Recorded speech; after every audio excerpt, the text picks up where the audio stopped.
답답하다고 찢어도 죽고 휘장을 넘어서도 죽어요. 하나님께서 거기까지만 딱 정해놓고 교제를 하시기 때문이죠. 교제를. 여러분, 혹시 여러분들도 그러지 않나요? 저 같은 경우는 그렇습니다. 이건 어떻게 사람과의 교제 속의 질서인데, 모든 사람을 전부 다 가까이 그렇게 교제하나요? 그렇지 않죠. 어떤 사람은 딱 어느 정도 거리를 두고 교제하잖아요. 저 사람에게 가까이 가면 내가 다치니까. 우리가 고슴도치, 장미꽃 함부로 막 만지지 않잖아요.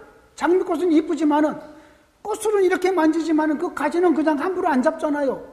조심스럽게 잡잖아요. 조심스럽게. 네? 사람과의 교제할 때도 저 사람 가까이 가면은 내가 조금 좀 많이 다치고 그러면은 가까이 안 가지요. 그냥 거리를 두고 꼭 할 말만 하고 그러면서 교제하지요. 구약이 바로 그런 교제였어요. 휘장 밖에 놔두고 하는 교제. 휘장 밖에. 그러나 이제 예수 그리스도께서 이루신 그도 똑같은 예수님의 십자가와 예수님의 죽으심이 구약의 성막에서 하나님께 나아가는 교제의 똑같은 도식이에요.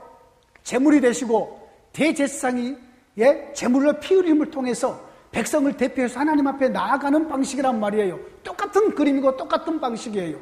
그런데 우리의 대제사장이 드리는 그 완전한 제사로 말하면 이제는 휘장이 찢어지고 신약의 아들 안에서 우리가 나누는 우리의 교제는 아버지의 품 속에서 함께 교제하는 교제가 이루어졌습니다.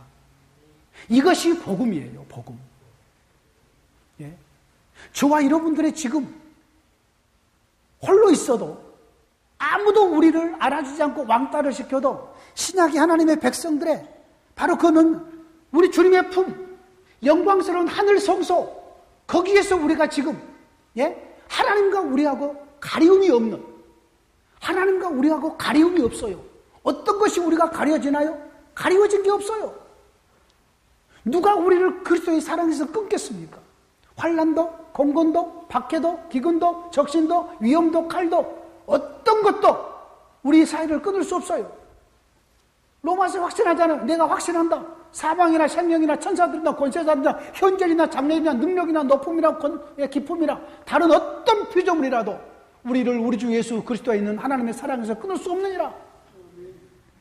주님과 우리 사이에, 우리 아버지와 우리 사이에 막힘이 없습니다. 구약에는 휘장으로 가리우고 대표자만 불러드리면서 교제했던 그 하나님이 이제는 가리움이 없고 막힘이 없는 그러한 교제를 지금 우리가 누리고 있습니다. 이런 영광스러운 복음의 은혜 속에서 살고 있으면서 우리가 사역을 하면서나 또 다른 어떤 일을 하면서 답답한 게 있나요? 우리 앞에 무슨 장애물들이 있나요? 저는 새벽마다 하나님 앞에 나와서 맨 먼저 올려드리는 기도가 이것입니다. 아버지 사랑합니다. 아버지 참 좋아요. 정말로 아버지 사랑합니다. 우리가 그분의 품 안에서 지금 있잖아요. 그분의 품 안에서.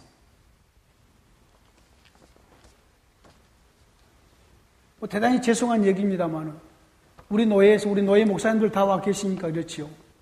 우리 노예에서 저처럼 고난을 겪은 목사가 있을지 모르겠습니다. 물질의 고난이요? 저 수십억 날리면서 물질의 고난 겪었습니다. 제가 원래 하남에다가요, 우리가 개척하자마자 한 4년 만에 능동에다가 300평 교회당 부지를 얻습니다. 4년 만입니다. 교회가 급속도로 부흥해 갑니다. 거기다가 교회당을 지었으면 지금 그 땅이 100억 나갑니다. 100억. 내가 부동산에 조금 관심이 있다면 교회당 안 짓고 계속해서 견디기만 해도 돈이 100억 올라가니까 얼마든지 할 수 있잖아요. 그런데 아프리카 여행 갔다 와서 그 땅을 팝니다. 그 땅을 팔자 그 땅에다가 빌라 16세대를 짓습니다. 16세대. 그리고 하남의 덕풍동에다가 정확하게 7,770평, 그것을 60억에 계약을 합니다.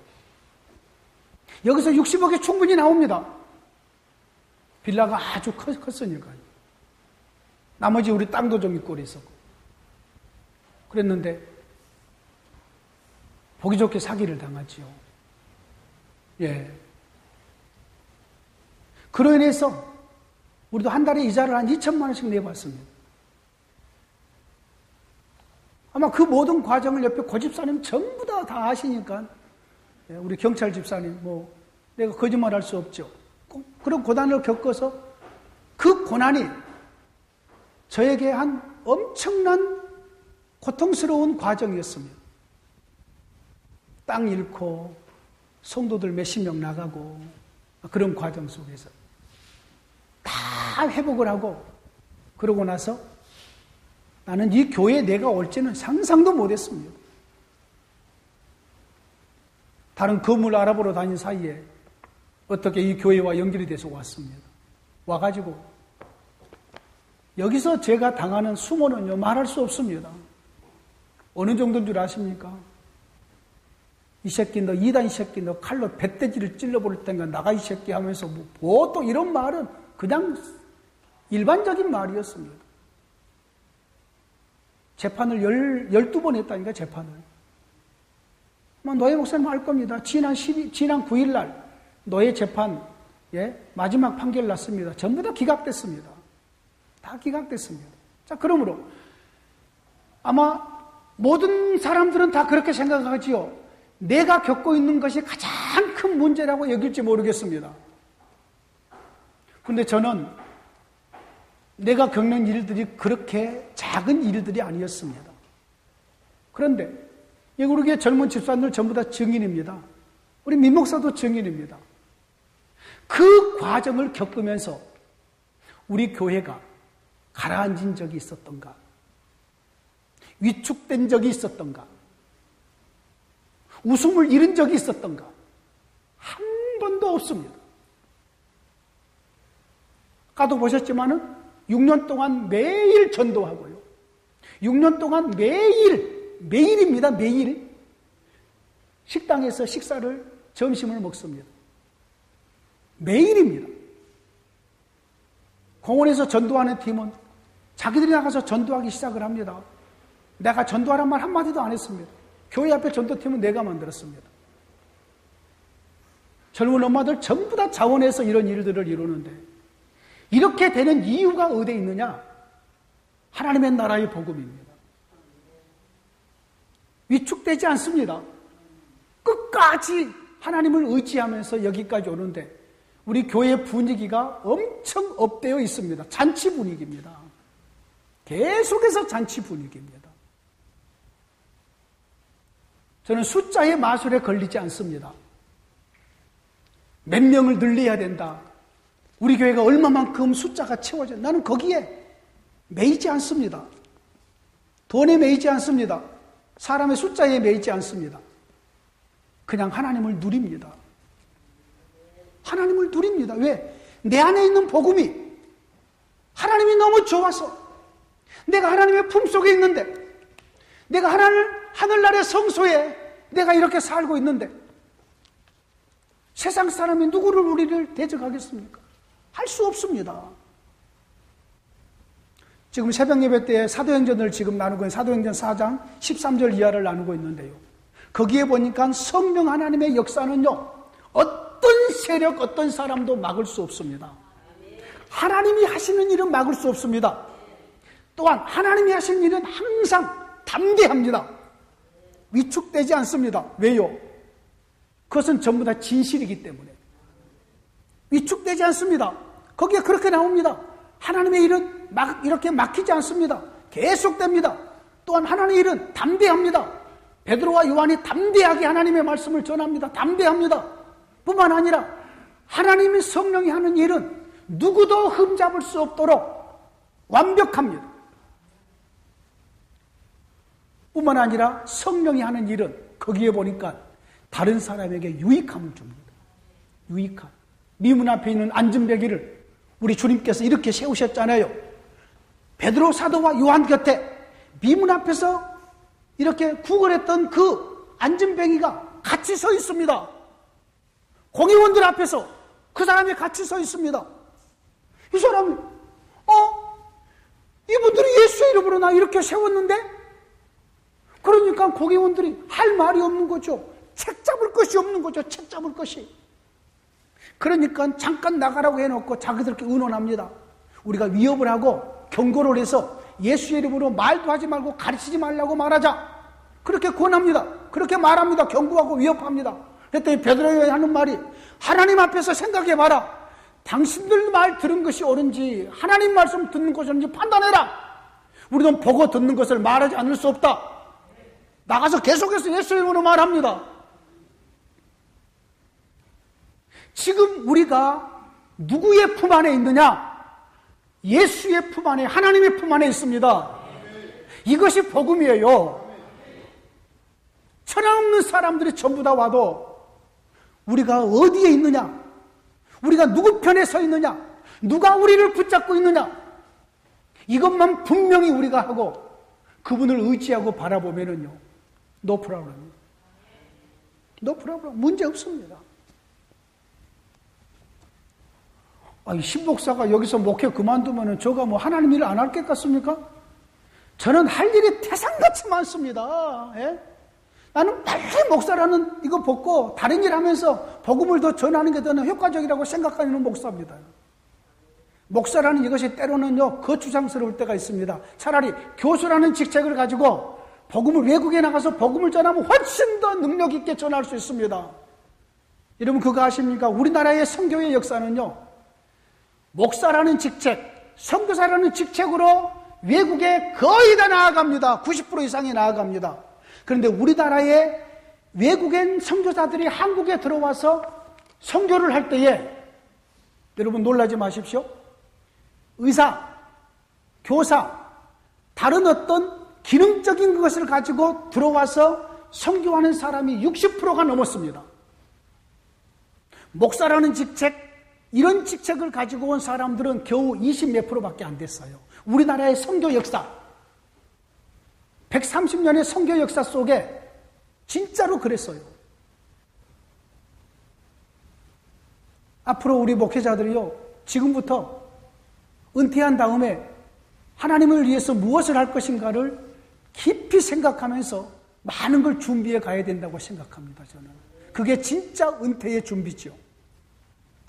아무것도 할 줄 모르고 말씀만 전하다가 딱 은퇴해봐요. 은퇴한 목사 누가 불러주나요? 안 불러줘요. 오는 거 꺼려해요. 예? 사실은 그렇잖아요. 예? 우리 선교관에 통합 측 선교 연구위원이 한 번 몇 개월 있었습니다. 근데 그분이 저에게 그래요. 통합 측에서는 진직부터 시니어 선교사들을 위한 연구가 시작이 됐대요.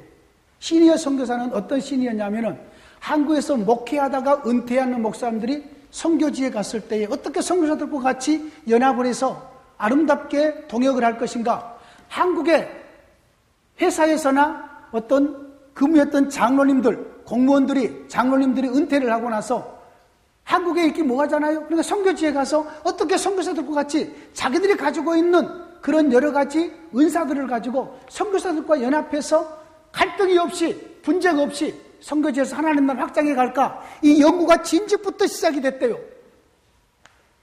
근데 우리 총회 GM에서는 그런 거 안 하고 있죠?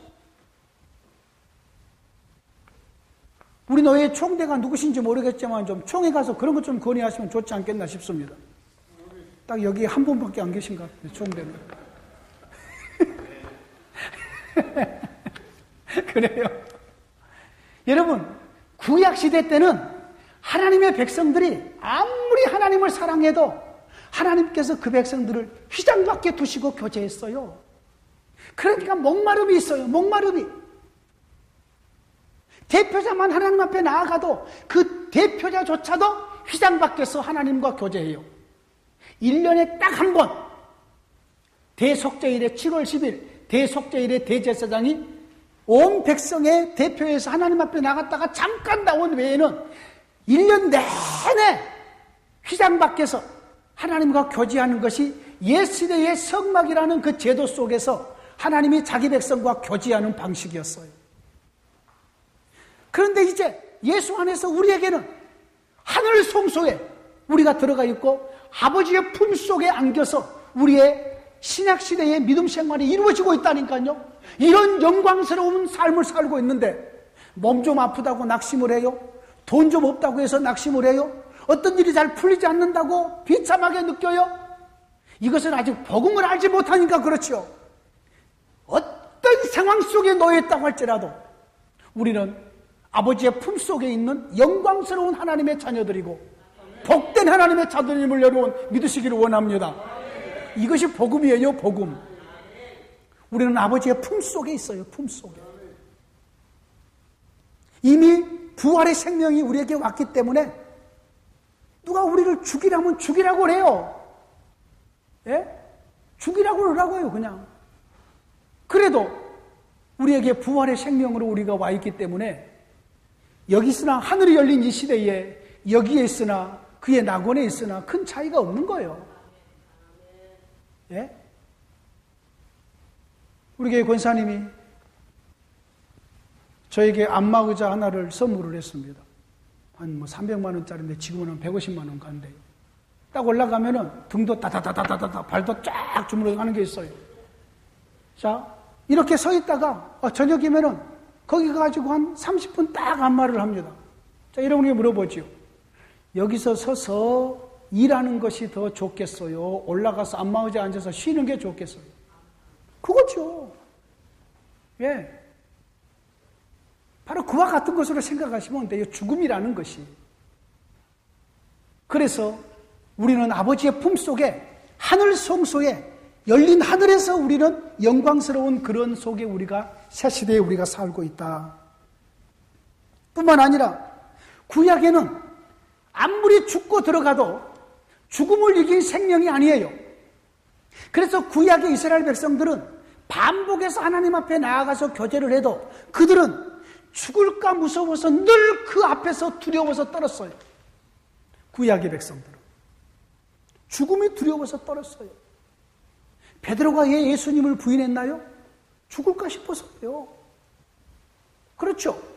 그때까지만 해도 아직 죽음이 두려워서 떠는 죽음을 이긴 생명이 아니에요. 죽음으로 하나님 앞에 나아가서 교제하지만 아직 죽음을 이긴 생명이 아니란 말이에요. 죽음에 아직 갇혀있는 시대예요.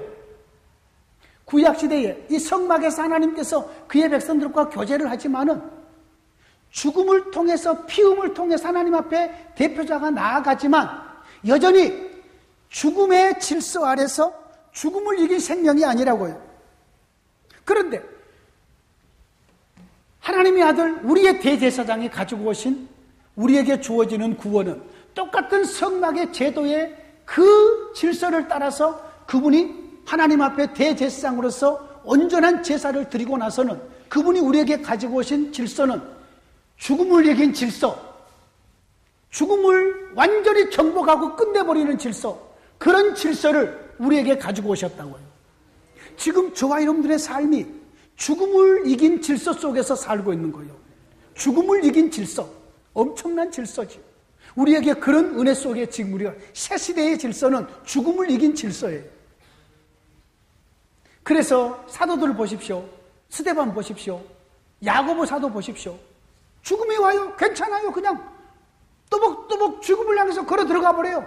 죽음이 와서 자기의 목을 잘라요. 목을 내놔버려요. 이 세상에 가장 무서운 사람이 그런 사람이에요. 예? 그냥 죽자 사자 달려든 사람이에요. 예? 그러는 거죠. 누가 그런 사람을 말려요? 예수 그리스도 안에 있는 사람들은 죽음을 능가하는 죽음을 이긴 질서 속에 살기 때문에요. 히브리서 11장에서는 이렇게 마지막에 우리를 표현합니다. 세상이 감당할 수 없는 자들이라고 표현을 합니다. 부활의 생명 때문에요. 자, 구약의 이 성막의 질서를 하나님께서 드러내 보이시면서 시작하신 이 모세는 그의 백성들에게 생명을 주는 왕이 아니었어요. 구약의 모세의 뒤를 이어서 여러 가지 제사장들로 대제사장들을 어떻게 한다고 할지라도 구약의 모든 대표자들은 그의 백성들에게 생명을 줄 수 있는 그러한 대표자들이 아니었어요. 생명을. 그런데 우리의 대표자, 새시대에 완전 구약의 모든 질서를 끝내시고 우리에게 주시는 우리의 중보자, 우리의 대표자는 우리에게 영원한 생명을 주시는 분으로 우리에게 복을 주셨어요. 자꾸 구약과 신약을 비교를 해야지만이 우리에게 와 있는 구원의 부유함을 드러낼 수 있습니다. 그 비교가 가장 많은 부분에 드러나는 것이 성막 제도를 중심으로 해서 드러난다고요. 물론 왕을 통해서도 드러납니다. 구약의 왕은 사람 왕, 대리왕, 신약의 왕은 하나님께서 직접 우리의 왕이 되어주심, 대리왕이 아니잖아요. 친히 우리의 왕이 되어주심, 구약의 선지자 하나님 말씀을 받아서 우리에게 여호와께서 가라사대라고 주잖아요. 우리의 선지자, 우리의 영원한 예수 그리스도는 직접 우리에게 말씀하시고 직접 우리에게 아버지의 뜻을 드러내 주시는 그러한 선지자죠.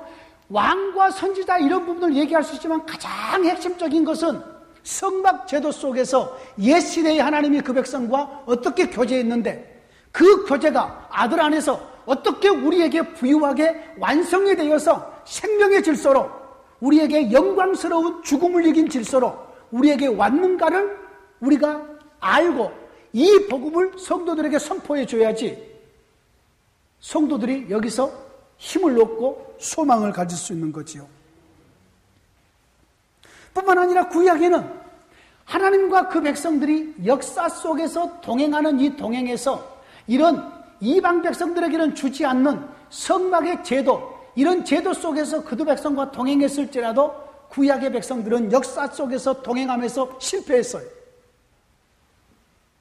이방인들에게는 주지도 않는 성막 제도, 하나님과의 교제의 질서, 이런 것을 줬음에도 불구하고 이스라엘 백성들은 역사에서 하나님과 동행해서 실패했단 말이에요.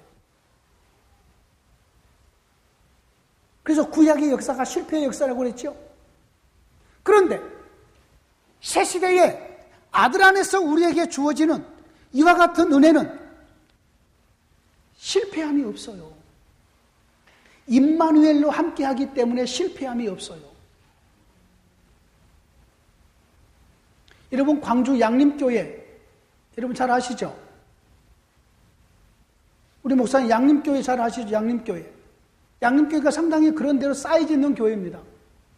양림교회 한 집사님이 목사님을 초대해가지고 이런 예배를 드립니다. 현수막에 이렇게 되어 있습니다. 회사, 부도, 감사, 예배. 여러분 이해가 되시나요? 무슨 회사, 부도, 감사, 예배. 회사가 부도 났는데 무슨 감사 예배야 이거. 사람 죽겠는데 무슨 감사 예배야 이거. 나는 그 집사님이 상당히 믿음 좋은 집사님이라고 생각합니다. 서양 속담에 하나님이 한쪽 문을 닫으시면 한쪽 문을 여신다는 말이 있습니다. 이 사업장은 여기서 부도가 나서 문을 닫지만 이것을 문 닫게 하시고 또다시 문을 열게 하실 하나님을 기대하면서 드리는 예배 아니겠습니까? 그렇죠? 여러분 구약의 이스라엘 백성들은 역사에 동행해서 실패했어요. 그러나 신약의 교회는 성령 하나님과 함께 동행하는 이 동행에서 실패하지 않습니다. 잠시 우리가 떠날 수도 있겠죠. 잠깐. 그러나 이것은 실패가 아니에요. 다시 돌아오지요. 신약의 교회는 실패하지 않습니다. 한국 교회에 이런 우리가 이런저런 우려를 표명하지만은 나는 한국 교회의 지금 이렇게 상황이 하나님께서 흔들고 계시는 그런 어떤 과정이라고 저는 생각을 합니다. 교회는 실패하지 않습니다. 왜요? 교회의 주인이 우리 하나님이시기 때문에. 하나님이 교회 따로 주님 따로 계신 것이 아니라 바로 교회에 자신의 영을 부어주셔서 함께 동행하시기 때문에 교회는 실패하지 않습니다. 숫자가 줄은 것이 실패인가요? 약간 주춤할 뿐이죠. 여러분, 교회는 망하지 않습니다. 주님이 붙들고 있기 때문에 그렇습니다. 교회는 망하는 법 없습니다. 하나님의 역사는 쉬지도 않습니다. 계속해서 일어나고 있을 뿐입니다. 우리가 그것을 전부 다 인지하지 못해서 그렇죠. 구약의 이스라엘은 하나님과의 역사에 동행해서 실패했습니다. 그러나 새 시대에 임마누엘로 함께하는 이 시대는 실패하지 않습니다. 그리고 구약의 역이스라엘은 하나님께서 성막으로 교제하는 바로 이 교제의 그 모든 이어가는 그런 부분에서 만나를 먹었습니다. 만나. 그리고 이들은 가나안 땅에 들어가서도 가나안에 하나님께서 주시는 젖과 꿀이 흐르는 것을 먹었습니다. 그러나 신약에 와서는 우리가 하늘 양식을 먹습니다. 하늘 양식, 예수 그리스도께서 자기의 몸과 피를 전부 다 내어줘 버렸습니다. 하늘의 양식을 먹습니다. 구약과 비교되지 않습니까? 구약에는 만나를 먹습니다. 광야에서 하나님 교제할 때에. 그리고 가나안 땅에 들어간 이후에도 그들은 가나안의 양식을 먹어요. 그것이 그들이 하나님이 그들에게 주시는 양식이에요. 아직 피를 주지 않습니다. 아직 기름을 주지 않습니다. 그들이 재물을 먹어도 제사장만 먹습니다. 그렇죠? 화목제물만 제사를 드리는 그 사람이 먹습니다. 화목제물만. 그래도 화목제물도 제사장이 더 많이 먹습니다. 근데 신약에는 우리 주님께서 이제는 만나를 주신 것이 아니라 하늘의 신령한 양식을 줍니다. 주님의 몸을 주고 피를 줘버리시고 생명의 말씀을 줘버리시고. 그래서 구약과 비교해서 신약은 더 부유함이 우리에게 온 것이지요. 뿐만 아니라 구약에는 성막을 통해서 그 백성과 함께 동행한다 할지라도 구약에는 어린아이의 방식으로 동행하십니다. 어린아이의 방식으로. 구약에는 어린아이의 방식으로 동행하셔요. 그러나 신약에는 아들 안에서 장성한 분량으로 동행하십니다. 예수 그리스도의 어른의 방식으로 동행해요. 하늘에 속한 새 백성으로 동행하는 거죠. 여러분, 누구와 같이 동행하면은 그 동행자의 지혜와 능력을 따라서 삽니다. 우리 감찬이? 내가 감찬이랑 같이 둘이서, 우리 감찬이랑 나랑 둘이서 세계 여행을 한다고 합시다. 나는 아주 돈 많은 목사야. 둘이서 세계 여행을 해요. 그러면은 우리 감찬이가 나랑 같이 세계 여행을 하면서 누구의 지혜를 먼저 누리겠어요? 저의 지혜를 누리겠지요. 이것저것을 많이 다녀보는 동행자 중에서 능력자의 지혜를 감찬이가 누립니다. 또 누구 주머니에 있는 돈을 몽땅 쓰겠어? 나한테 있는 돈을 이건 능력이에요. 능력. 쓰겠죠? 이것이 우리의 믿음 생활입니다. 우리가 주님과 동행함이, 주님과 함께 살아감이 이 시대에 저와 여러분들의 구원의 삶이라면 우리의 지혜는 누구의 지혜로 살아가요? 주님의 지혜로. 우리의 능력은 누구의 능력으로 살아가요? 주님의 능력으로. 이것이 새 시대의 새 백성들에게 주어지는 능력이고 축복입니다.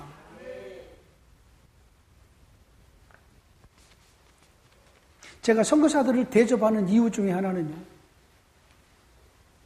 이해하고 들으시기 원합니다. 한국의 선교사들은 거의 다 어려서부터 절간을 보고 자랐어요. 스님들은 전부 다 사찰을 가지고 있잖아요. 그러니까 한국의 목회자들은 나도 모르게 전부 다 개척하면 교회당 건물을 꼭 가져야 된다고 생각합니다. 왜?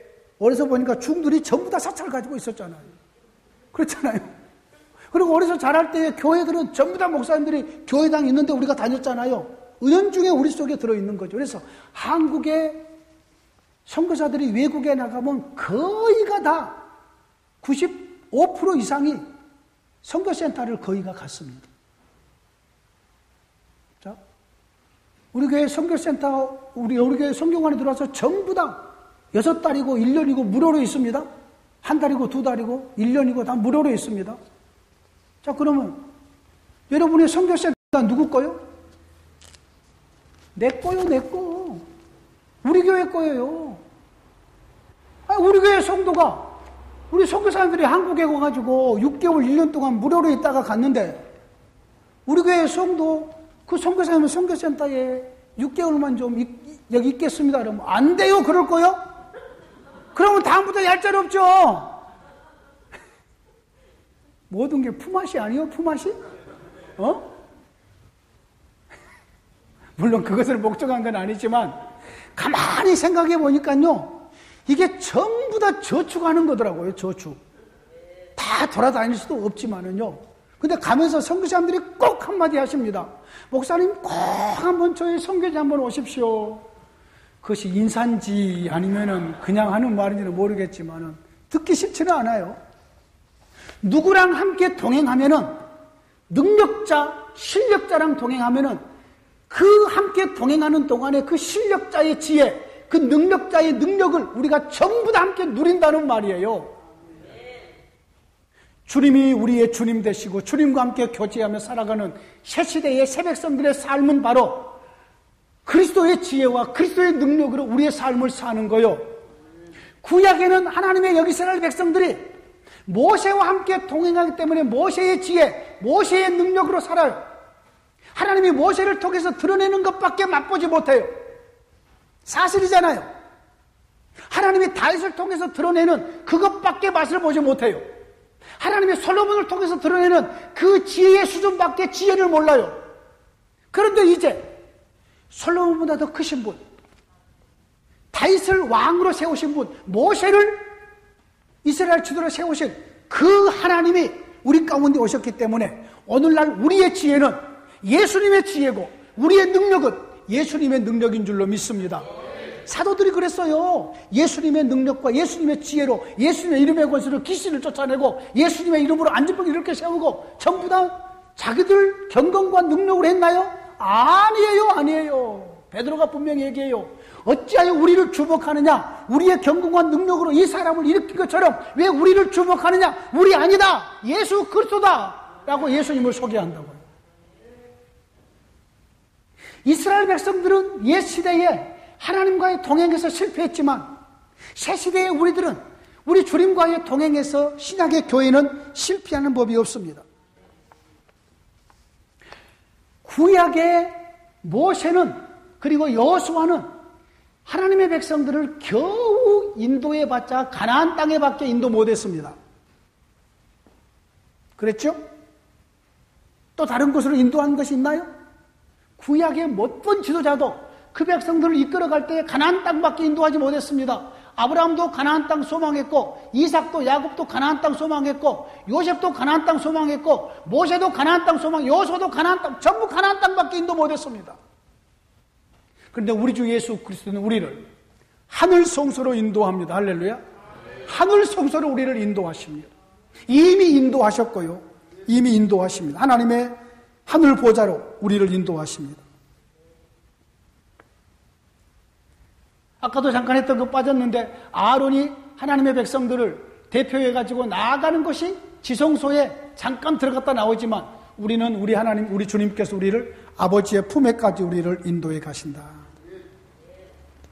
그리고 마지막으로 하나님께서는 바로 여기 이스라엘 백성들은 가나안 땅의 왕국, 이것이 전부예요. 구약에는 다른 어떤 목표가 없어요. 가나안 땅의 왕국, 가나안 땅의 왕국, 가나안이 하나님의 나라, 이것이 구약의 총 목표예요.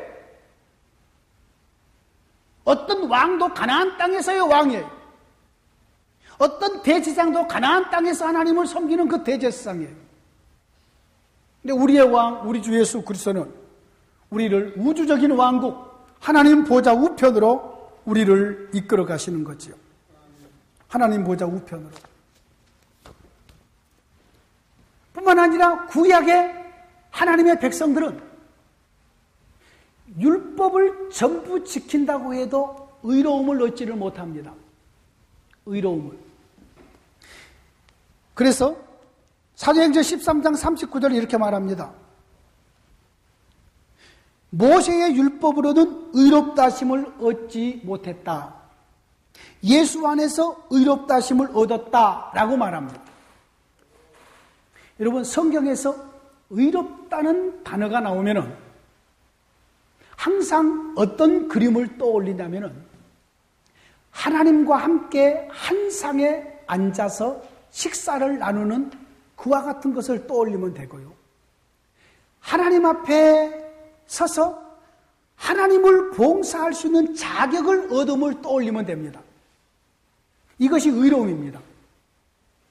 의로움은 하나님과 한 상에 앉아서 교제를 이루면서 음식을 이것이 성경 전반적으로 흐르는 의로움, 구원에 대한 그림입니다. 그래서 우리 주님이 이 땅에 오셔서 자꾸 하신 일이 뭐예요? 죄인들과 함께 한 상에서 먹고 마시잖아요. 요한계시록에서 볼지어다 내가 문을 두드리면 내 음성을 듣고 문을 여는 자는 내가 그에게로 들어가 그로 더불어 먹고 그는 나로 더불어 먹으리라. 우리의 구원받음이 뭐예요? 하나님의 상에서 앉아서 생명의 양식을 먹는 거잖아요. 예수 그리스도의 우리에게 피를 주시고 살을 주신 것은 바로 그것이에요. 하나님의 상에 앉아서 먹고 마심이에요. 우리에게 주어지는 구원의 그림이에요. 의로움의 그림이 바로 그것이에요. 성경에 의롭다, 너 옳다, 이런 어떤 명령과 선언인가요? 아니에요. 자, 보십시오. 에덴 동산에서 하나님 나라가 수립이 됐을 때에 아담과 하와는 범죄하기 전에 하나님과 함께 교제하며 하나님과 함께 사는 그 모습이 의로운 모습이었어요. 에덴에서 범죄에서 쫓겨난 이후부터 의로움이 사라진 거예요. 구약의 의로움은 율법을 전부 지켜도 하나님 앞에 나갈 수 없는 의로움이에요. 그러니까 좀 모자란 의로움이지요. 죄 아래 갇혀있는 의로움이죠. 사망에 그늘있는 의로움이에요. 하나님의 상에서 먹고 마셔요. 백성을 대표해서 누가 먹고 마시나요? 제사장이 먹고 마시잖아요. 성소에서. 성경의 모든 것은 대표자 개념이라니까요. 아담과 하와가 인류의 대표로 범죄해서 모든 인류가 범죄한 것이에요. 예? 대표자 개념이에요. 예수님께서 우리의 대표자가 되셔서 우리의 죄 때문에 십자가 지시고 하나님 보좌 우편에 올라가시기 때문에 우리의 구원이 이루어진 대표자 개념이라니까요. 자, 구약에는 의로움이 없어요. 누가 한번 사도행전 13장 39절 한번 읽어보십시오. 크게. 사도행전 13장 39절. 또 모세 율법으로 너희가 의롭다 하심을 얻지 못하는 모든 일에도 이 사람을 믿어 믿는 자마다 의롭다 하심을 얻는 이것이다. 예, 그렇죠. 모세의 율법으로는 한 사람도 의롭다 하심을 얻지 못했다 이렇게 말합니다. 이 말이 무슨 말이냐면은 아무도 하나님께서 원하는 그 의로움, 아버지의 품속에서 아버지와 함께 나누는 풍성한 교제, 이것이 구약에는 없었다 그 말이에요. 하나님의 성령이 구약에도 자기 백성들 중에 임한 적이 있었다고 그랬습니다. 모세 때에 70명의 장로들에게 임했습니다. 그리고 부살렐과 오홀리압에게 임했습니다. 성막을 만드는데 사울에게 임했고 떠났지만은 다윗에게 임했고 선지자들에게 임했고 하나님의 성령이 임해서 하나님의 신이 임했어요. 이것은 직능적으로 임한 것이죠. 직무적으로. 하나님의 신이 직무적으로 임하셨다가 떠나버려서 직무 끝나면 가버리셔요. 이것은 하나님과 함께 교제하는 영광스러운 모습이 아니에요. 그러므로 성경의 의롭다라는 그림은, 구원에 대한 그림은 한 상에서 아버지와 함께 먹고 마시는 이와 같은 그림이에요. 이것이 성경에서 나오는 구원에 대한 그림이에요. 아주 중요한 그림입니다. 이거 여러분 잘 기록해 놓으셔야 됩니다. 여러분요, 누구랑 같이 밥 먹을 때 아무하고 밥 먹나요? 안 먹습니다. 나는 내 아내하고도요, 내 아내, 결혼한 내 아내이지만은 부부싸움 하면 같이 밥 안 먹습니다. 부부싸움 하면 나는 일단 집부터 나옵니다. 그리고 사무실에 앉아 있습니다. 그러면 제 아내가 전화를 합니다. 여보 와서 밥 먹으라면 밥 생각 없어라고 끊습니다. 속은 배고파 죽으면서. 이거 괜히 이걸로 가지고 조용히 들어가서 할 거래. 술이 싸웠는데 앉아가지고 식탁에 앉아서 밥을 먹으면 그 밥이 넘어가요, 그게? 넘어가요, 그래도? 그래서 먹을 거 먹고 보자는 거죠, 그죠? 예, 먹고 보자. 근데 저는 못 먹겠어요. 성경에서 화목이라는 것은요, 한 상에 앉아서 밥을 먹는. 그래서 제사들 중에 유일하게 화목제물만 제사를 드린 사람이 먹는다니까요. 다른 제물은 안 먹어요. 못 먹어요. 여러분이 가서 레위기서 읽어보세요. 못 먹어요. 화목제물만 서운하는 제물이면 다음 날까지도 먹어요. 다른 모든 제물은 그날 먹고 끝내야 돼요. 다음 날 먹으면 또 죽어요. 근데 화목제물만 제사를 드리는 그 사람이 하나님의 앞에서 먹고 마셔요. 그리고 서운한 화목제물이면 다음 날까지도 먹는다니까요. 이튿날까지도 먹어요. 자, 그러므로 의롭다라는 단어, 그리고 하나님의 구원에 대한 그림을 우리가 항상 떠올리는 것은 한 상에서 함께 하나님과 앉아서 먹고 마심, 테이블 교제, 이것이 구원에 대한 그림이에요. 그럼 의롭다 한다. 구약에는 아무리 율법을 전부 지켜도 하나님의 상에 대표자만 나가서 잠시 먹고 다시 나오고, 안식일이 되면은 12덩이 떡이 왜 12덩이에요? 이스라엘 12지파의 대표잖아요? 12덩이 떡을 아무에게나 안 줘요. 대제사장에게 줘요. 대제사장만 그 떡을 먹어요. 근데 유일하게 그 떡을 먹은 사람이 있었죠? 먹고도 죽지 않은 사람이 있었죠? 다윗이었죠? 여러분 이거 아십니까? 구약에서 유일하게 다윗 한 사람이 새 시대의 은혜의 법을 맛보아요. 왜 그런지는 모르겠어. 유일하게 다윗 한 사람이요, 새 시대의 은혜의 법, 이것을 맛을 봅니다. 몇 가지 예를 들어주죠. 간음을 하면은 어떻게 해야 돼요? 돌로 쳐 죽여야죠. 자, 다윗이 간음을 했어요, 안 했어요? 했어요. 우리아의 아내 밧세바를 간음했어요. 머리가 얼마나 좋은가 보세요. 임신했다고 연락이 오니까 전쟁터에 나가 있는 우리아를 불러드립니다. 그러고 나서는 누구신지 모르게, 이 다윗이 참 바보, 유전자 검사가 있는 걸 몰랐어. 유전자 검사하면 다 나오잖아요. 그렇잖아요. 옛말에 우리말에 시도도 못한다는 말이 있어요. 다음에 생김새 보면 다윗을 닮았는지 우리아를 닮았는지 알 거 아니에요. 그런데 가서 네 아내랑 가서 동침해라. 빨리 가서 자라. 우리아가요, 얼마나 충성된 하나님의 나라의 일꾼인가 보십시오. 하나님의 군대는 지금 적과 함께 대치된 진영이 있는데 내가 어찌 발을 씻고 내 아내에게 가서 함께 동침을 하겠습니까? 안 갑니다. 다윗이 애를 타지요. 계속해서 신하에게, 야, 우리야 집에 갔는가 봐라. 갔다 와서 안 갔습니다. 왜 안 갔다니? 좀 가라고 어떻게 해봐라. 또 갔는가 봐라. 안 갔습니다. 새벽 밤을 꼴딱 샌 거지요. 다윗이 또 하루 종일 고민한 겁니다. 내일은 걸게 음식을 차리고 포도주까지 해서 얼큰하게 해서 아내 생각이 나게 만들어. 그래도 안 가거든요. 자, 다윗은 우리아의 아내 밧세바를 범한 간음죄 때문에 왕이라도 하나님의 법을 어기면 죽어야 됩니다. 근데 죽어요, 안 죽어요? 안 죽습니다. 자, 살인을 하면은 죽여요, 살려요? 죽여야 되죠. 우리아를 누가 죽였나요? 다윗이 죽이잖아요. 결국 전쟁터에 가서 혼자 놓고 오도록 편지 다 쓰고 그 모든 뒤에서 연출을 다윗이 다 하잖아요. 다윗이 죽인 거예요. 근데 다윗이 죽어요, 안 죽어요? 그것 때문에 율법에 의하면 죽는데 안 죽어요. 그래서 로마서에서 다윗의 그 이야기를 해요. 일을 하고 싹쓸 받는 것은 당연하다. 그런데 일을 하지 않았는데도 싹이 주어진 경우가 있다. 그러면서 다윗을 예로 들어요.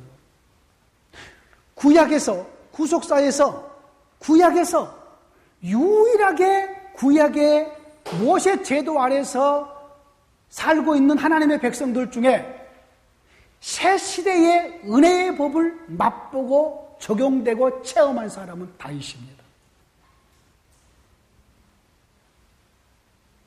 하나님 그분의 주권이겠죠. 예. 자, 그러므로 의롭다는 이것이 구약에는 아무리 율법을 지키고 해도 하나님 앞에 나아갔다가 방금 나와야 되고 하나님의 상에 그의 백성들이 앉을 수 없어요. 그래서 의로움이 구약에는 아직 온전치가 못해요. 그러나 신약에 우리 주님이 오셔서 늘 죄인들과 함께 한 상에서 먹고 마시고, 그리고 우리 주님께서 이루신 구원으로 우리 주님의 몸과 피에 그의 백성들을 전부 다 구원의 잔치상에 우리를 초대해서 우리 주님과 함께 한 상에서 먹고 마시고 우리 주님의 그분의 이름의 권세와 그분의 영으로 함께 교제하는 이 영광스러움을 우리가 누리고 있잖아요. 이것이 우리가 받은 의로움이에요. 내가 하나님께 믿는 모든 자를 하나님께서 의롭다 칭한다고 그랬죠. 우리가 의로운 자가 되었어요. 의로운 자가 되었다는 의미가 하나님이 너 옳다, 너 깨끗하다, 법적으로 이렇게 선언해 줬다는 의미가 아니라 우리 주님의 생명의 그 구원의 장치상에 우리를 초대해 줘요. 이것이 성찬식이에요. 그리스도를 영접하는 자들을 성찬식에 동참시킴으로 우리가 그 구원의 잔치상에서 함께 먹고 마셔요. 이것이 구원받은 주의 백성들에게 주어지는 의로움이에요. 그리고 우리가 하나님 앞에 서서 하나님을 봉사할 수 있는 자격을 얻음이에요. 하나님을 봉사할 수 있는 자격, 하나님의 일을, 복음을 감당할 수 있는 직분을 얻음, 자격을 얻음이 또한 의로움이에요. 전에 서 박사님이 늘 그런 얘기를 했어요. 의로움이 뭐냐? 하나님 앞에서 하나님을 섬길 수 있는 자격을 얻음이라고 그랬어요. 여러분 보세요. 구약에 보십시오. 구약 이스라엘 백성들, 내가 법궤 메고 싶습니다. 내가 힘이 좋습니다. 내가 매는 것에는 내가 일가견이 있습니다라고, 내가 매겠습니다라고 가서 매면은 죽어요. 하나님의 매는 사람 딱딱 정해놨어요. 아무나 그 일을 할 수 있는 게 아니에요. 나 아론보다 내 주님 더 사랑합니다. 내가 대제사장 한번 해보겠습니다. 까짓거 그 우리 못하겠어요. 레이지파 사람들이 250명 다 이렇게 다 모아가지고 막 그냥 대적하잖아요. 모세가 전부 다 제사장이든 향로 전부 다 들어보라라. 250개 향로 다 만들었어요. 다 향불 들고 어떤 사람의 향을 하나님이 받으신지 전부 다 땅이 갈라져 전부 다 땅속에 묻어버리시잖아요. 구약에는 아직 하나님을 온전히 봉사할 수 있는 자격들이 주어지지 않아요. 그러나 새 시대에서는 예수 그리스도의 복음을 영접해서 그리스도의 영을 영접하는 모든 하나님 나라 새 백성들에게 이제는 하나님의 복음으로 봉사할 수 있는 자격들이 주어져요. 이것이 의로움이에요. 세례를 받고 주의 복음을 우리가 이해한 모든 주의 백성들에게 하나님을 영광스럽게 섬길 수 있는 자격들이 주어짐이 의로움이란 말이죠. 자, 두 가지의 그림을 얘기했습니다. 하나님과 한 상에 앉아서 먹는 것, 먹고 마시는 그림이 의로움이고, 하나님 앞에 서서 하나님을 봉사하고 섬길 수 있는 자격을 획득함이 의로움이라고 했습니다. 이것이 예수 그리스도 안에서 우리에게 주어지는 영광스러운 복이죠. 한 10분 쉬었다가 계속하도록 하겠습니다.